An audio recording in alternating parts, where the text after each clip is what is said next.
اس اجلاس میں ناظرین 150 کا نمبر بھی پورا حاضر نہیں تھا. پیپلز پارٹی کے صرف 2 لوگ موجود تھے اور پی ایم ایل این کے 245 یا 46. ذرا اس بات کی تصدیق کرتے ہیں. یہ دیکھ کے پھر جو وزرائے پی ڈی ایم کے وفاقی جو کہ اس پارلیمانی پارٹی میں گئے ہوئے تھے، کیونکہ قیادت تو یہاں میسر نہیں ہے پی ایم ایل این کی، وہ تو انگلینڈ میں ہے، جو باقی ماندہ ادھر موجود ہے وہ پہنچی نہیں. جو وفاقی وزراء وہاں پر تھے وہ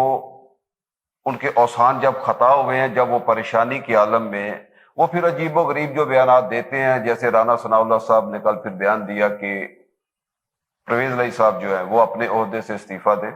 وزارت اعلیٰ سے، اور رن آف الیکشن جو ہے اس کا انعقاد کیا جائے، جو کہ کافی مذکرہ خیز مطالبہ ہے. ناظرین، اب پی ڈی ایم کی جو قیادت ہے، خصوصاً مسلم لیگ نون کی جو سینئر قیادت ہے، اس کے خلاف جو ان کے صوبائی اور قومی اسمبلی کے ممبران ہیں جنہوں نے سیاست کرنی ہے، جن کے باپ دادا اپنے علاقوں میں سیاست کر رہے ہیں، وہ بہت پریشان ہیں. وہ اپنی سیاست بچانے کے چکر میں ہے لیکن بچتی نظر نہیں آ رہی، جس کے جواب یہ آفٹر شاکس ہیں مریم نواز کے ایز اے چیف آرگنائزر جو تقرری ہوئی تھی، اس کے یہ آفٹر شاکس ہیں. اس کے خلاف بغاوت بھی ہو رہی ہے، اس کی باتیں بھی ہو رہی ہیں، گروہ بھی بن کے سامنے آ رہے ہیں. اور کیوں نہ کریں؟ جو بندے اپنے باپ دادا کے دور سے اپنے اپنے حلقے میں سیاست کر رہے ہیں، عوام کی خدمت کر رہے ہیں یا کرنا چاہ رہے ہیں، ان کو نہ تو اپنی سیاست بچتی نظر آ رہی ہے، اور وہ مورد الزام ٹھہرا رہے ہیں اپنی سینئر قیادت کو،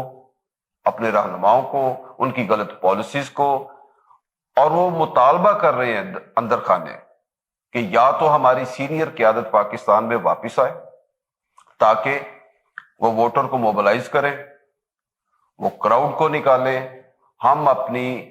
بچی کھچی جو ساکھ ہے اس کو بچائیں، اپنی سیاست کو بچائیں. تو ناظرین، اس کے بھی الیکشن کے قریب، جیسے کہ میں نے پچھلے ویلاگ میں بھی کہا تھا کہ اس کے جو اثرات ہیں وہ الیکشن کے قریب کافی نظر آئیں گے، کیونکہ نون لیگ میں اس وقت ٹوٹ پھوٹ بہت زیادہ اور اپنے عروج پہ ہے. ناظرین، آگے ہم چلیں گے اور بات کریں گے کہ یہ جو سینئر قیادت ہے مسلم لیگ نون کی، اس کے خلاف جو بغاوت ہے وہ کس طرح کی ہو رہی ہے؟ بغاوت اسی طرح کی ہو رہی ہے کہ جتنے بھی ان کے صوبائی اور قومی ممبران ہیں اسمبلی کے، وہ یہ کہتے نظر آ رہے ہیں کہ جو بھی کوئی عہدہ ہوتا ہے شریف خاندان وہ اپنے پاس رکھ لیتا ہے،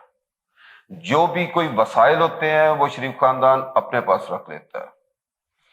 جو بھی معاملات ہوتے ہیں جن میں بینیفٹس ہوتے ہیں یا سیاسی فائدے ہوتے ہیں وہ سارے کے سارے شریف فیملی اپنے پاس. جس کی تازہ ترین مثال جیسے کہ حمزہ شہباز صاحب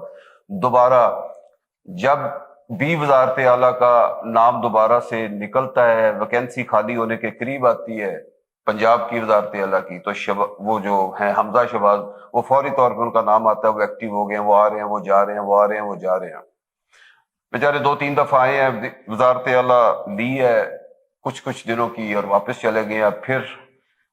قیاس یہ کیا جا رہا تھا کہ وہ دوبارہ آئیں گے اور آ کے وزارت اعلیٰ کے منصب پہ بیٹھیں گے، لیکن وہ سارا کچھ گڑن تختہ ہو گیا فی الحال، اور اس سارے غبارے میں سے ہوا نکل چکی ہے. تو اب دیکھتے ہیں کہ یہ اونٹ کس کروٹ بیٹھتا ہے. فی الحال تو یہ معاملہ پھنسا ہوا اور پھنسا ہوا ہی نظر آ رہا ہے مستقبل قریب میں بھی، اس میں کوئی بڑی چینجنگ ابھی نظر نہیں آ رہی. ملتے ہیں کل دوبارہ انشاءاللہ تعالی، اجازت دیجیے، اللہ حافظ.